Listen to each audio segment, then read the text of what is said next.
Սերը հայնակիցներ, ուրեմն, թե ընտրությունները ոնց են անցել, ընտրությունների նախորդող շրջանում, որ ընտրական պրոցեսի ժամանակ, ինչ անհանդուրժողականություն, ինչ այլանդակ վարչական ռեսուրս, վախի մթնոլորտ, ուղղորդել մարդկանց, վախացնել,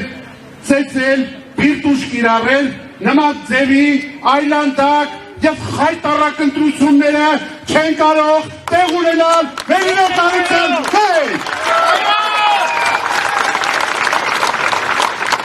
Սիրելի հայրենակիցներ, ուրեմն,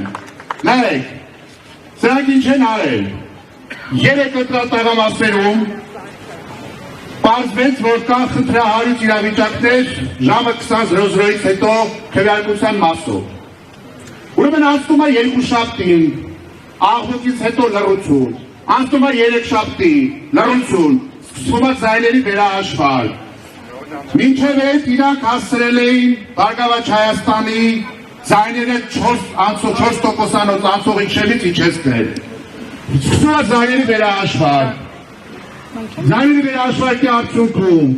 4 շաբթի օրը պարզվում է, որ Բարգավաճ Հայաստանը հաղթահարում է 4% շեմը եւ հանկարծ ընտրություններից 4 օր անց երեկոյան թաքուն ԿՀ-ն որոշում է 3 տեղամասերում ընտրությունները համարել չեղյալ եւ ձայները չհաշվել։ Հիմա այդտեղ պատվերի հոտ է գալիս։ Եթե դուք կիրակի օրվա ընտրությունների հետ կապված 3 տեղամասում տեսել եք խնդիր, 4 օրում եք սպասում, 2 շաբթի օրը հայտարարի, որ չեղել ենք հայտարարում։ Չէ, դուք տեսաք, որ ձայների վերահաշվարկը բերում է Բարգավաճ Հայաստանի մուտքը պարլամենտ, դրան գումարած արդեն որպես հետևանք պարլամենտում խճանկարը փոխվում է ու դուք ոչ միայն տիկնակ եւ պարոնայք քպականներ չեք ունենում, սահմանադրական մեծամասնություն դուք չեք ունենում նաեւ 3/5 եւ դուք կանգնած եք լինելու ձեր հիմնական պատվիրատու Իլհամ Ալիևի պատվերով սահմանադրությունը փոխելու պրոբլեմի առաջ։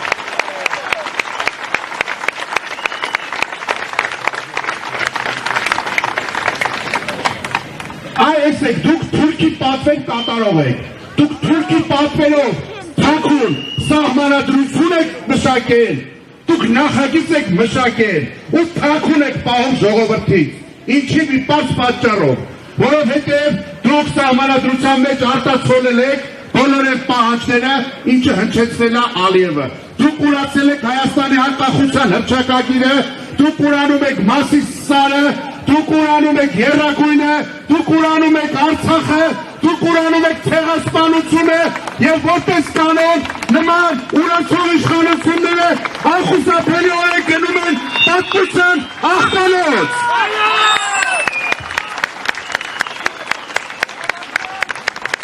Ձեր հայրենակիցներ, սրանք այնքան ճղճին են, այնքան մանր են, համալսարանում ամբիոն են փակում, համալսարանում դեկանի են աշխատանքից հեռացնում, այդ իրանց գյուղում, որտեղ գլուխ էին գովում, թե բնակիչները իրենց շատ ձայն են տվել, այդ բնակիչներից մեկը, ով աշխատում է վարչական շրջանում, երբ որ բացահայտեց, որ դա իրանցի բնակիչների ձայնը չի, դուք զինվորներին եք ուղղորդել, այդ աղջկանել են գործից հանել, դուք մարդկանց հետապնդող, հակաժողովրդավարական, սիրո և համերաշխությունից կիլոմետրով հեռու, թույնը թարախ տարածող, թրքաբարո իշխանություններ եք, որոնք օրինակ իտնական պատմության աղբանոց։ Եվ որպես խոսքիս ամփոփում, որպես անդրադարձ վերջին օրերի տեղի ունեցած իրադարձություններին, ուզում եմ բացահայտ ասել, քաղաքացի Նիկոլ Վովայի Փաշինյան, ուրեմն Հայաստանի քաղաքացու քվեն կեղծող մեկ մարդ կա, եւ այդ մեկ մարդը,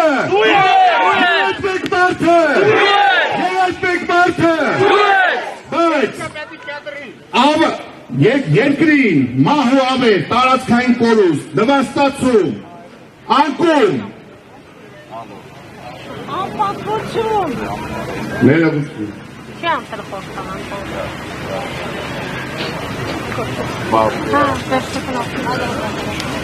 ուրեմն, Իմ խոսքը ես կիսատ եմ թողում, որովհետև օպերատիվ ինֆորմացիա ստացանք, ուրեմն հայրենակիցներ,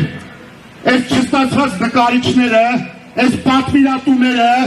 այս Ալիևի կամակատարները որոշել են, որ Բարգավաճ Հայաստանը չի անցնում խորհրդարան։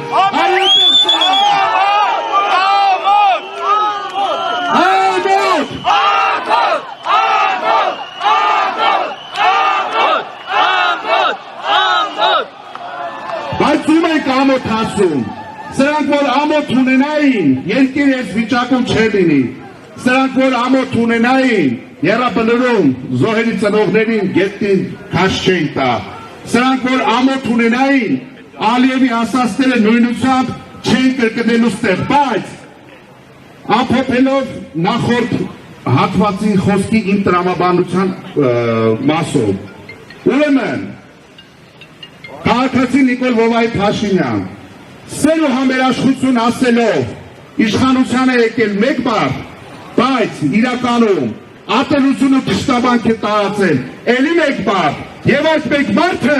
դու ես, եւ այդ մեկ մարդը դու ես, եւ այդ մեկ մարդը դու ես, բայց այս հոտ բազմության